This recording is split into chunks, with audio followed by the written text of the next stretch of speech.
Hello dear students, कैसे हैं सभी। आई होप सभी ठीक होंगे। स्टूडेंट्स, आपको पता है कि हमारा force and laws of motion chapter चल रहा है। मैंने अभी तक 3 लेक्चर्स आई थिंक कंप्लीट कर दी हैं, जो 4th लेक्चर है अगर मैं गलत नहीं हूँ। तो आज का लेक्चर मैंने अभी तक न्यूटन आपके इंट्रोडक्शन ऑफ फोर्स बता दी है, टाइप्स ऑफ फोर्सेस बता दी हैं, यूनिट्स वगैरह उसके सब डिस्कस कर लिए हैं। आपका फर्स्ट लॉ ऑफ मोशन यानी कि Newton first law of motion, Newton second law of motion, आपका लीनियर मोमेंटम क्या होता है, ये सब कुछ आपके साथ डिस्कस कर लिया है। आज हमने पढ़ना है third law of motion, motion का तीसरा लॉ यानी कि थर्ड लॉ ऑफ न्यूटन। इसको हम Newton third law of motion भी बोलते हैं, जब थर्ड लॉ ऑफ मोशन भी बोलते हैं। ठीक है, तो आपके टोटल मैंने जैसे बताया था न्यूटन के 3 लॉज हैं। पहला law Newton first law, Newton second law and Newton third law. Newton third law आपका लास्ट लॉ है। इसके साथ आपके न्यूटन के तीनों लॉ खत्म हो जाएंगे। एग्जाम्पल्स भी डिस्कस कर लेंगे आज के लेक्चर में। ठीक है, तो चलिए देखते हैं थर्ड लॉ ऑफ मोशन क्या कहता है। थर्ड लॉ, इसको Newton's third law of motion बोलते हैं अगर पूरा नाम इसका लिया जाए तो न्यूटन थर्ड लॉ क्या कहता है। देखो सिंपल सी बात है, इस लॉ के मुताबिक इसने कहा है कि कोई भी चीज के ऊपर आप एक्शन करोगे तो उसका क्या होगा, रिएक्शन भी होगा। जैसे आप किसी को थप्पड़ मारते हो तो वापिस वो भी आपको थप्पड़ मार देता है।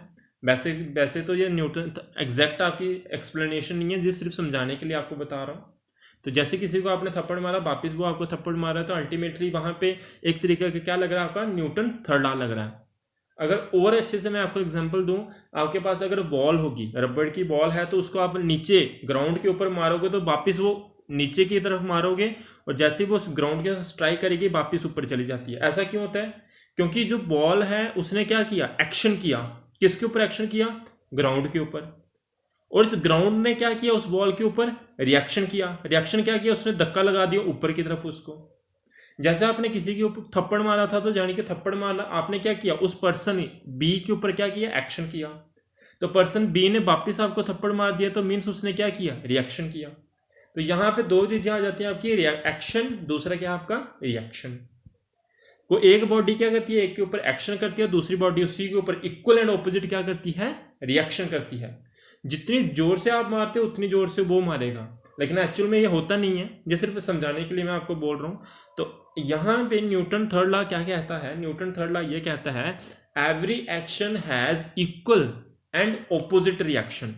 मीन्स आप कोई चीज को, एक बॉडी दूसरी बॉडी के ऊपर फोर्स लगा रही है 10, तो दूसरी बॉडी भी उसी बॉडी के ऊपर क्या लगाएगी, फोर्स लगाएगी। वो भी कितनी, 10, लेकिन डायरेक्शन क्या होगी, उल्टी होगी। अगर ये इस तरफ लगा रही है तो ये क्या होगी, इस तरफ लगाएगी, यानी कि ऑपोजिट डायरेक्शन होगी। तो सिंपल सी बात, according to Newton third law, every action has equal and opposite reaction. तो मीन्स एक कोई बॉडी एक दूसरी बॉडी के ऊपर फोर्स एफ लगा रही है, तो दूसरी बॉडी उस बॉडी के ऊपर कितना फोर्स लगाएगी, एफ ही लगाएगी, लेकिन डायरेक्शन कैसी होगी, नेगेटिव। साइंस के अंदर हम नेगेटिव, यहाँ पे नेगेटिव साइन यूज करते हैं किसके लिए, ऑपोजिट के लिए। कोई चीज को आपने बताना है ऑपोजिट है। फॉर एग्जाम्पल, आपकी स्पीड, आपकी जो वेलोसिटी है, आपकी कार है, आपकी कार इस तरफ चल रही है, आपकी फ्रेंड की कार इस तरफ चल रही है। आपकी कार की स्पीड कितनी है, मान लीजिए 50, और आपकी फ्रेंड की भी कार की स्पीड कितनी है, 50। लेकिन अब आपको यहाँ पे इंग्लिश में नहीं लिखना कि दोनों की डायरेक्शन ऑपोजिट है। तो अगर आपको बताना है कि मेरी कार की और मेरे फ्रेंड की कार की डायरेक्शन ऑपोजिट है, लेकिन स्पीड दोनों की वेलोसिटी क्या है, सेम है, तो आप कैसे करोगे, फ्रेंड की वेलोसिटी और आपकी वेलोसिटी क्या है, इक्वल है, लेकिन साइन यहाँ पे ऐसा क्या लगा दोगे, इसके साथ नेगेटिव। तो अगर आप अपनी गाड़ी की वेलोसिटी 50 बता रहे तो उसकी गाड़ी की वेलोसिटी कितनी बतानी पड़ेगी, -50। -50 का क्या मतलब होगा, आपकी गाड़ी की स्पीड तो 50 है, वो तो समझ आ रही है। अगर आपकी गाड़ी की स्पीड की डायरेक्शन इस तरफ है, आपकी गाड़ी की वेलोसिटी की डायरेक्शन इस तरफ है, तो अपने फ्रेंड की आप -50 बोल रहे हो, इसका मतलब क्या होगा, चल तो वो भी 50 की स्पीड से रही है, लेकिन उसकी डायरेक्शन किस तरफ है, बिल्कुल आपके ऑपोजिट। तो साइंस के अंदर नेगेटिव साइन क्यों यूज करते हैं, किस चीज के लिए यूज कर सकते हैं, ये पता चल गया होगा। ऑपोजिट डायरेक्शन बताने के लिए भी हम यूज करते हैं। अच्छा, ये मैंने आपको क्यों समझाया, क्योंकि मुझे यहाँ पे आपको कुछ बताना था। क्या बताना था, मान लीजिए जहाँ पे एक बॉडी है ए और जहाँ पे आपकी दूसरी बॉडी है बी। आप भी अपनी कॉपी के ऊपर डायग्राम बना सकते हो।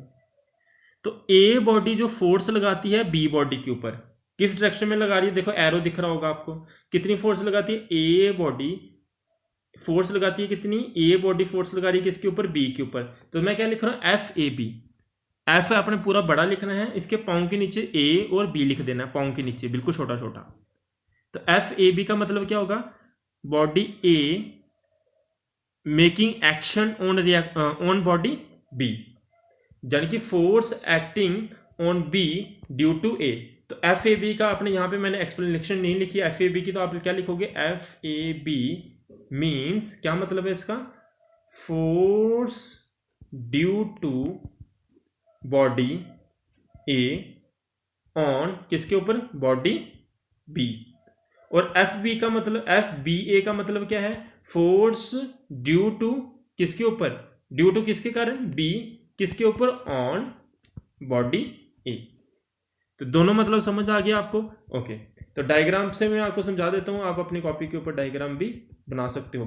क्या बनानी है, तो किस तरह से, ये आपकी ए बॉडी है और ये आपकी बी बॉडी है, ये फोर्स लग रही है इस तरफ, यानी कि एफ ए बी, यानी कि force due to A on body B. और मैं रेड कलर से यहाँ पे बना रहा हूँ, इस डायरेक्शन में क्या है, F B A, the direction opposite है, वो बाद में बताएंगे कैसे लिखना है। तो कितनी फोर्स लग रही है, एफ बी ए, यानी कि force due to body B on body A. तो मैंने बोला according to Newton's third law, F A B और किसके बराबर होगी, एफ बी ए के। लेकिन यहाँ पे साइन कौन सा लगा दोगे आप, नेगेटिव का। क्यों लगा दोगे, क्योंकि नेगेटिव साइन बता रहा है कि दोनों की डायरेक्शन फोर्स की क्या है, ऑपोजिट है, यानी कि action equals to reaction but directions are opposite. Equal and opposite reaction होती है, हर एक्शन की क्या होती है, इक्वल एंड ऑपोजिट रिएक्शन होती है। आई होप ये सारी बातें आपको समझ आ गई होंगी। डायग्राम बना के फिर उसके बाद आपने फार्मूला लिख देना है, और एफ ए बी और एफ बी ए का क्या मतलब है ये भी आपने एक्सप्लेन कर देना है। जहाँ पे एक्सप्लेनेशन लिखी हुई है, when ever force is applied over a body, that body also applies the same force, equal magnitude and opposite direction. Equal magnitude होगा और डायरेक्शन कैसी होगी, उसकी ऑपोजिट होगी। अब देखते हैं हमारी डेली लाइफ में क्या क्या कहाँ कहाँ पे ये देखने को हमें मिलता है। क्या देखने को मिलता है, न्यूटन थर्ड लॉ कहाँ कहाँ एप्लीकेबल है हमारे डे टू डे लाइफ में। पहला इंपॉर्टेंट जहाँ एप्लीकेबल है इसकी, क्या यहाँ पे लिखा हुआ है, आप स्क्रीनशॉट ले लो, पढ़ लेना यहाँ से। मैं इनकी एक्सप्लेनेशन आपको अलग पेज पे करवा देता हूँ। देखो, सबसे पहले वॉकिंग ऑफ मैन समझना जरूरी है। स्टेटमेंट तो वहाँ लिखी हुई है, मैं लाइन बाय लाइन आपके लिए अब रीड नहीं करूँगा, है ना। मैं यहाँ पे एक्सप्लेन कर देता हूँ। पहला है walking of man. Walking of man क्या है, मान लीजिए ऐसे ग्राउंड है, ये आपका पाँव है। देखिए डायग्राम के ऊपर मैं ज़्यादा फोकस नहीं कर रहा, मैं ज़्यादा समझाने के ऊपर फोकस कर रहा हूँ। तो ये देखिए, ये आपका पाँव है। जब आप चलते हो तो आपका पाँव थोड़ा सा इस डायरेक्शन में आ जाता है। जब आप पाँव उठा के चलते हो, देखना आप जब चलते हो तो देखना आपका पाँव ऐसा सीधा सीधा नहीं रखते आप, तो आपका पाँव इस तरह से है। तो आपका पाँव जो है, आप अपने पाँव के साथ, अपने फिट के साथ फोर्स लगाते हो इस डायरेक्शन में। ऐसे करके आप क्या करते हो, ग्राउंड के ऊपर आपके फिट ने ग्राउंड के ऊपर क्या की, एक्शन किया, यानी कि फोर्स लगाई। कितनी, एफ। ये क्या है आपका एक्शन। तो आपके फिट ने क्या किया, ग्राउंड के ऊपर, फाउंड ने क्या किया, ग्राउंड के ऊपर एक्शन किया। तो ग्राउंड भी क्या करता है, रिएक्शन करता है। रिएक्शन भी कैसा करता है, इक्वल एंड ऑपोजिट। वो किस तरफ होगा, इस तरफ होगा। तो ये धक्का लगाता है आपके पाँव को इस तरफ, जो कि ऐसा आपको धक्का जैसे ऊपर की तरफ लगता है तो आपका पाँव उठ जाता है आगे की तरफ, और आप इस तरह से चलते हो। तो वॉकिंग ऑफ मैन किस तरह से हेल्प करता है, न्यूटन थर्ड लॉ, वो आपको पता चल गया होगा। आपको फील नहीं होता है, अगर आप मुझे फिजिकली देख पा रहे होते तो मैं आपको करके बताता, आपको ज़्यादा अच्छे से समझ आता। फिर भी मैंने यहाँ पे समझाने की कोशिश की है। इस तरफ आप क्या करते हो, ग्राउंड को प्रेस करते हो, उल्टी रिएक्शन में ग्राउंड आपको क्या करता है, इस डायरेक्शन में आपको पुल कर धक्का लगाता है, और आप क्या करते, चल पाते हो। ठीक है, इसकी और अच्छे से डिटेल एक्सप्लेनेशन होती है, वो आप 11th क्लास में जब पहुँचोगे तब आपको ज़्यादा समझ आएगी। इसकी हम डिटेल एनालिसिस समझाते हैं जब 11th क्लास में आपका जो टॉपिक आता है, क्योंकि 9th और 11th आपकी एक जैसी है।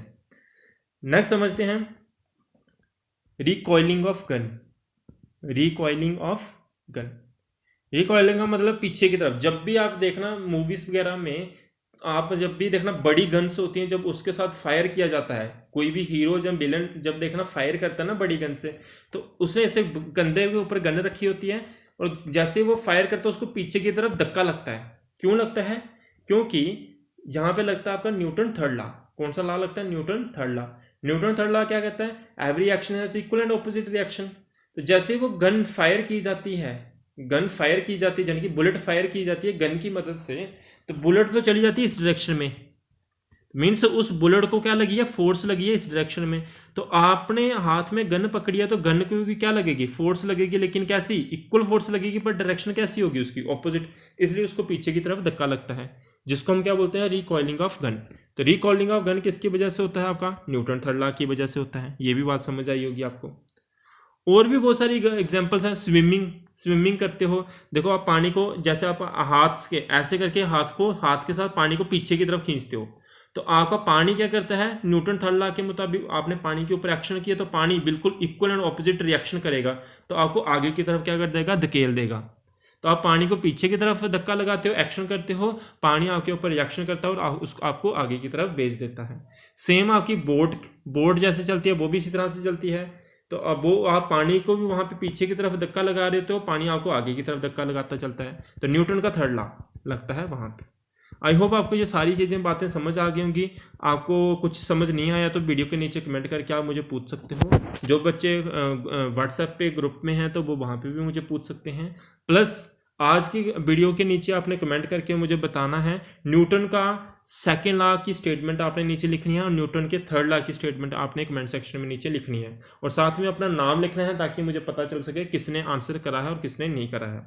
Bye bye, have a nice day.